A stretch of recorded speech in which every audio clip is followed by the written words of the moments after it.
Hi, good morning, everyone. Welcome back to the series of All About English. இன்னைக்கு ஒரு சின்ன வார்த்தை தான், நல்லா தெரிஞ்சது. தமிழ்ல எல்லாருக்கும் தெரியும். அது இங்கிலீஷ்ல இவ்வளவு எளிமையாக இருக்குமா அப்படிங்கிறது தெரியாம இருக்கலாம்.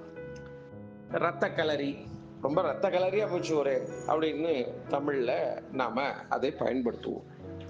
எல்லாருக்கும் தெரியும், ரத்த கலரினா ஒரே எங்க பார்த்தாலும் ரத்தமா இருக்கு, அந்த அளவுக்கு ஆயிடுத்து அப்படிங்கிறது. இது அப்படியே சொல்லலாம், பிளட் பாத். என்ன சொல்லலாம்? பிளட் பாத் அப்படின்னு சொல்லலாம். ரத்த குளியல் அப்படின்னா அதான் ரத்த கலரி. அப்படின்னா என்ன அர்த்தம்? Heavy violent, heavy violence and violently many people were killed. அந்த மாதிரியான ஒரு சூழலுக்கு, event or situation in which many people are killed in an extremely violent way.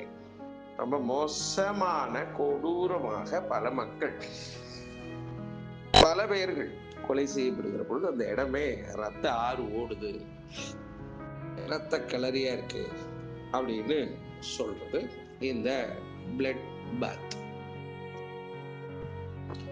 Example, he allowed the protest to go ahead despite warnings that it would spark a bloodbath.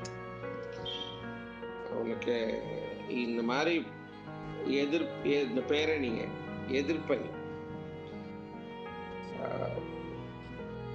போராட்டத்தை வளர விட்டா பெரிய ரத்த கலரியே உண்டாகும்னு தெரிஞ்சுமே, அந்த மாதிரி ஒரு எச்சரிக்கை இருந்துமே அவன் அதை அனுமதித்தான்.